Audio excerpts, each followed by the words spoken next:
이제 4주일입니다. 복음 묵상 함께 하도록 하시겠습니다. 성부와 성자와 성령의 이름으로 아멘. 네, 오늘 복음 내용은 예수님께서 복음 전파를 시작하시는데 회당에서 율법학자들과는 달리 권위 있는 모습으로 이제 가르치셨다, 그런 내용인 거죠. 그러니까 가르치면은 권위가 있어야 된다는 거예요, 없어야 된다는 거예요? 있어야 된다는 거죠.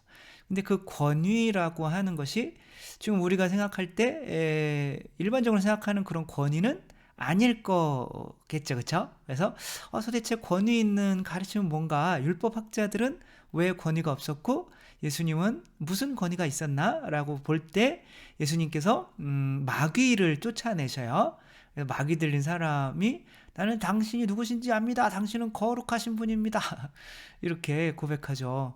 그래서 예수님을 하느님으로, 거룩하신 분으로 고백하면 구원을 받을 수가 있을까요? 못 받을까요? 못 받죠. 그렇죠? 왜 그러냐면 마귀도 그거는 고백할 수 있다는 거예요. 그래서 그런 게 믿음이 아닌 거예요. 믿음은 좀 다른 거죠. 아무튼 예수님께서 닥쳐라 그러고 나가라 그러니까 짜증나네 그리고 이제 나간 거죠. 그러니까 사람들이 볼 때 이거는 정말 권위 있는 가르침이다. 예수님께서 한마디 가르치니, 한마디를 하니, 그러니까 말의 힘인 거죠. 나쁜 영까지 그에게 순종하지 않는가라고 하고 이렇게 끝나는 거예요. 그러니까 사람은 뭐와 뭐로 돼 있어요? 육체가 일단 있죠, 그렇죠? 그 다음에 우리나라 말은 영혼이라고 하는 것이 합쳐져 있죠. 근데 영은 이제 우리 머리인 거고, 그 다음에 아니죠, 혼. 영은 이제 그냥 약간 가슴이라고 생각하면 되는 거죠. 영은 우리 마음, 그 다음에 혼은 우리 머리라고 생각하시면 되고, 생각하고 뭐 기억하고 뭐 어떤 결심을 하고 내가 결단을 내리고 뭐 이런 게 이제 혼인 거죠. 마음은 뭔지는 잘 모르겠는데 이제 끌리는 거예요. 나쁜 쪽으로도 끌릴 수 있고 좋은 쪽으로도 끌릴 수 있고, 육체는 이제 그렇게 머리가 결정하는 것을 이제 실행에 옮기는 그런 역할을 하는 거죠. 그러니까 이 행동만 바꿨다고 해서 완전히 교육이 이루어진 거는 아닌 거죠. 위선적으로 자기가 착한 척을 하지만 실제로는 그 내면은 전혀 그렇게 변화되지 않았을 수도 있는 거죠. 그러니까 예수님은 가장 깊숙한 어디를 건드는 거예요? 영을 건드는 거죠. 그러니까 그 영에서 우리를 조정하고 있는 게 뭐예요? 마귀인 거죠. 사탄, 악령. 그러니까 악령을 걸렸는데 악령을 쫓아내는 것이 권위 있는 가르침이라고 하는 것은 그 우리들 안에 이런 악령의 존재가 있다는 거예요. 그래서 여기서 뭐 악령이 있긴 있어요. 있긴 있는데 악령에 쓰여서 쓰이지 않더라도 그런 우리 마음을 악령이 원하는 방향으로 악령을 섬겨버리면, 악령에 사로잡혀 버리면 이제 악령과 같이 되는 거예요. 그래서 예수님께서 베드로에게도 뭐라고 그래요? 사탄아 물러가라, 너는 사람의 일만 생각하고 하느님의 일은 생각하지 않는구나, 이렇게 말씀하시죠. 그러니까 사람의 일만, 하느님 일이 아니라 사람의 일만 마음적으로 관심을 두고 있다면 그것이 악령에 사로잡힌 사람과 같은 거죠. 그러니까 권위 있는 가르침이라는 거는 바로 뭐예요? 이 악령에 사로잡혀 있는 이 마음을 바꾸어서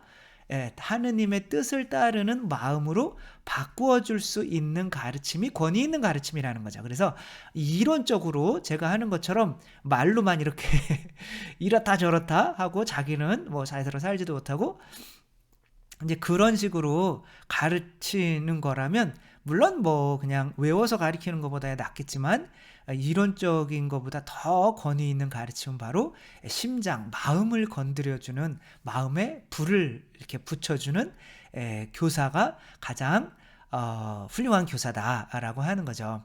근데 우리는 태어날 때 성령의 불을 붙은 그런 마음으로 태어날까요? 악령에 사로잡힌 마음으로 태어날까요? 악령에 사로잡힌 마음으로 태어납니다. 그것을 원죄라고 하는 거예요. 그래서 우리가 그것으로부터 벗어나지를 못하면 이제 안 되는 거죠. 그래서 예수님이 그런 상태에 있는 우리 모두를 구원하러 오신 거고, 그 구원을 받아들이면 이렇게 악령이 쫓겨나서 우리가 구원을 받게 되는 거죠. 이런 것을 아주 잘 표현을 하지는 못했지만, 그래도 나름대로 제가 잘 설명을 하면 그래도 대충 이렇게 잘 맞을 수 있는 영화가 있어요. 이제 화이라고 하는 영화고, 굉장히 잔인하게 만들고, 그래서 뭐 꼭 그런 것을 추천해 드리고 싶지는 않지만, 그리고 내용상으로는 무언가 좀 철학적인 것을 표현하려고 했다라고 볼 수가 있어요. 이 아이가 있는데, 한 아이, 화이라고 하는 거, 화이가 이제 분재 같아요. 분재, 이렇게 제주도에서 그 분재 이렇게 하잖아요. 막 꾸불꾸불 이렇게 뭔가 이렇게 나무가 이렇게 구부러져서 이렇게, 뭐 아무튼 그런 좀 잘못 성장하는 이제 그런 모습을 그린 거죠.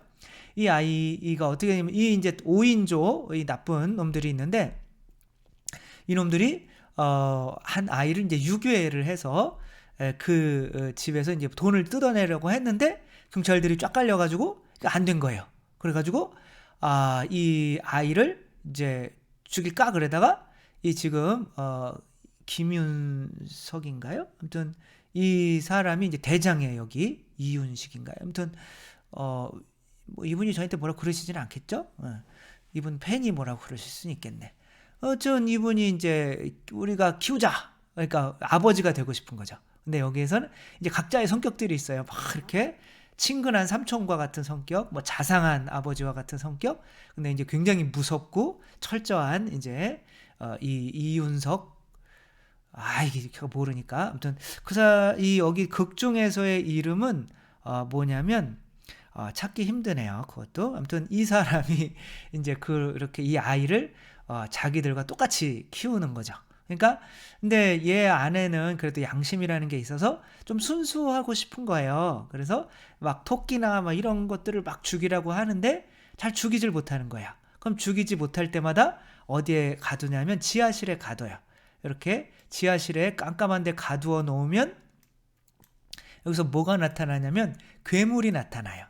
그 이제 괴물이, 그러니까 나무처럼 이렇게 막 꾸불꾸불한 뭐 이렇게 이제 막 잡아먹으려고 하는 괴물이 나타나가지고 얘를 막 먹으려고 하는 거야. 근데 이 영화에서의 그 괴물은 이 5명의 아버지를 상징하는 거죠. 이 아버지들은 진짜 아버지들이 아니에요. 아무리 착하게 보이고 친절하고 삼촌처럼 잘 대해주고 뭐 좋은 기술을 가르쳐 준다고 하더라도 친아버지는 아닌 거죠. 그리고 이 아버지들을 받아들이게 되면 어떻게 되는 거예요? 이 아버지들처럼 그런 잔혹한 이제 킬러가 되는 거죠. 그런 상황에서 이 아이는 어떻게 해야 돼요? 근데 이 아버지가 그 방법을 가르쳐 줘요. 너 괴물이 나타나지, 괴물을 안 보는 방법이 있다. 그러니까 아이가 그게 뭔데요? 뭐 그러니까 그 괴물을 안 보려면 그 괴물과 하나가 되면 된다. 그 괴물을 먹으라는 거죠.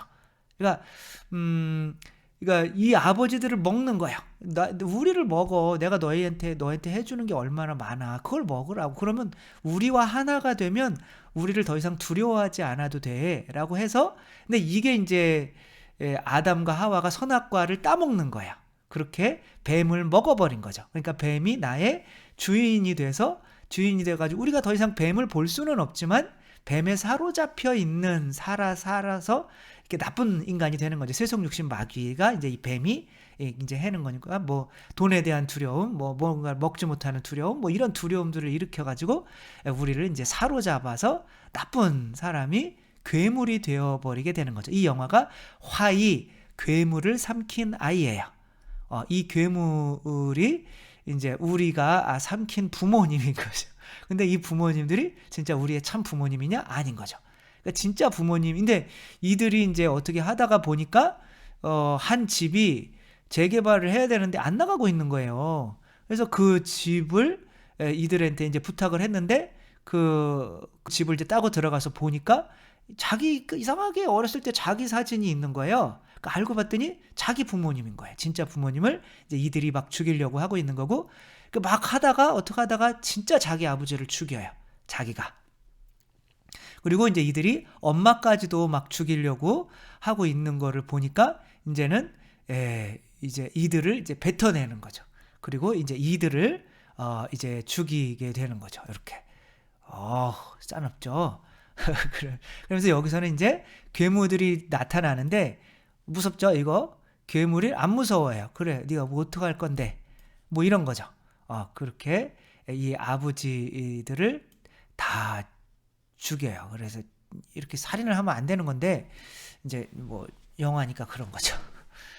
그렇게 해가지고 이제 자기가 이제 순수한 마음으로 다시 돌아가서 이제 사람들을 해하지 않고 뭐 이렇게 잘 지낸다 하는 그런 훌륭한 동화와 같은 이야기인데 뭐 참 표현하려고 하는 내용은 아주 좋았던 것 같지만 뭔가 이렇게 너무 액션과 또 잔인함과 이런 게 가미돼가지고 도대체 뭘 얘기하려고 하는 거야 이런 거가 좀 이제 모를 수가 있는데 제 나름대로 해석을 한 거는 이제 그 괴물 어떤 또 다른 아버지를 가 무서워서 세속육신 마귀죠, 그렇죠? 그렇게 살려고 하는 사람들 그리고 그렇게 살지 않는 것이 무서워서 이제 그들을 받아들여 버리는 거죠. 그게 악령에 씌우는 거죠. 그런 상태로 우리가 이 세상을 살아가고 있는데 예수님께서는 그 악령을 쫓아내 주시는 거죠. 당신의 피를 흘려서 그것들 때문에 내가 너 위해서 죽었어. 그러니까 내가 이제 그것들을 총으로 쏴 죽여야 되는 거죠. 그렇게 이 악령을 내 안에서 쫓아내주는 그런 교사가 바로 권위 있는 교사다. 우리 마음을 건들 수 있는 교사가. 그래서 학교에서 우리 교사들이 많이 있죠. 근데 저는 정말 존경스럽다라고 하는 교사들을 많이 만나보지는 못했어요. 근데 이제 유학 가가지고 거기 있었던 교수님은 정말 저희 마음을 건드려주는 그런 교수님이셨어요. 어떤 대학생이 이제 수학과였는데 대학의 수학과를 마치고 졸업 이제 너무 뭐 머리 좀 식히려고 여행을 하던 중에 어떤 시골에 이제 뭐 펜션 같은 데 갔겠죠. 거기에 어떤 할아버지가 있는 거예요. 그래서 할아버지와 막 이렇게 이런저런 대화를 이제 숙소에서 하다가 그 할아버지가 이제 물어보는 거예요. 자네는 무슨 공부를 했나? 그러니까 저는 뭐 수학과입니다. 이거 완전 수학 끝내버렸어요. 이제 짜증나 죽겠네. 수학 끝내버렸어요. 그러니까 할아버지가 막 웃는 거예요. 막 깔깔깔깔 웃으니까 아니 할아버지 왜 웃으세요? 그러는 거예요. 그랬더니 그래서 할아버지는 평생 뭐 하셨어요? 그렇게 했더니 이 할아버지가 나는 이제 수학을 좀 시작하려고 한다 라고 하는 거예요. 이제 수학 시작해서 무슨 수학을 라고 했는데 왠지 범상치 않은 거죠. 그래서 혹시 이름이 그랬더니 나이는 뭐 들어봤을래나 모르겠네. 화이트헤드라고 해. 이게 진짜 화이트헤드의 이제 뭐 사진인데 뭐 하버드에서도 강의를 하시고 철학자이시고 수학자이시고 뭐 또 뭐 여러 가지 이렇게 아무튼 그런 훌륭한 세계적으로 유명한 영국에서 이제 학교에서 가르치시고 이제 하신 분인데 아이가 화이트헤드라고 하니까 머리가 하얘진 거죠, 그렇죠? 그렇게 그러니까 너는 수학을 끝냈지만 나는 이제 시작하려고 한다. 그러니까 이 사람의 뭐를 꺼버린 거야. 이 사람의 교만, 세속육신 마귀 중에 그 마귀 교만을 꺼버리는 거죠. 이런 교사가 진짜 권위 있는 교사인 거죠. 한마디로 그렇게 꺼버릴 수 있는 교사. 그래서 이분이 이런 말을 했어요. 보통 교사는 짓거린다. 좋은 교사는 잘 가르친다. 훌륭한 교사는 스스로 모범을 보인다. 하지만 위대한 교사는 학생들의 가슴에 불을 지핀다. 그러니까 가슴을 태워버려, 가슴에 세속육신 마귀를 태워버리는 거죠. 그래서 제가 볼 때는 이 뭐 보통 교사라고 했지만 그런 교사 같아요. 이렇게 남이 쓴 책을 읽는 교사 있잖아요. 그냥 읽는 거예요. 그거는 우리도 읽을 수 있는데 그거는 녹음시켜가지고 그냥 들려주면 되는 거죠. 가장 안 좋은 교사인 거죠. 그런 건데 이제 그냥 그게 보통 교사라고 이렇게 얘기를 하는 거죠. 두 번째 교사는 좋은 교사는 잘 가르쳐요. 그러니까 잘 가르치는 사람은 어떤 사람이냐면 자기가 이해한 내용을 가르치는 거, 이제 남의 걸 가르치는 게 아니라 자기가 이해한 내용을 가르치지만 자기는 이해하는데 자기가 이해한 것을 이 사람들로부터 영광을 받기 위해서 어려운 말로 가르쳐요. 듣는데 이 사람이 뭐 위대하다는 거는 알겠는데 도저히 못 알아듣겠어요. 그래서 쉽게 가르치지 않으면 그 사람은 그냥 본인만 깨달은 좋은 교사에 머무는 거죠. 근데 훌륭한 교사는 이제 모범을 보이는 거예요. 이게 모범이 뭐는 거냐면 이제 삶에 적용을 시키는 거죠. 그것을. 그러니까 그러니까 내가 삶에 적용을 시켰더니 구체적으로 그러한 가르침들이 어떤 구체적인 예로 표현이 되는 거죠. 그러니까 예수님께서 비유를 통하지 않고서는 가르치지 않으셨다라고 하는 거고, 제가 어떻게 보면 강론에 정말 맞지도 않는 것을 억지로 두드려 맞추면서 이렇게 그냥 비유라도 들려고 이렇게 하는 것이, 그래도 예수님께서 비유를 통하지 않고서는 가르치지 않으셨다. 그래서 삶과 상관이 없는 가르침은 하지 말자라고 하는, 어떻게 보면 저만의 이제 그런 결심 때문인 거죠. 그래서 무언가를 얘기할 때 예화가 하나라도 들어가지 않으면 얘기하지 말자. 그것은 내가 이해하지 못한 것이기 때문에, 내가 이해하지 못한 것을 가르친다는 것은 그 사람들한테 고통을 주는 거잖아요. 그렇죠? 저도 수업을 많이 들어봤지만 아니 본인만 알고 이해하지, 본인도 이해 못하는 거를 가르치면 그 차라리 자기 그 시간에 책 보는 게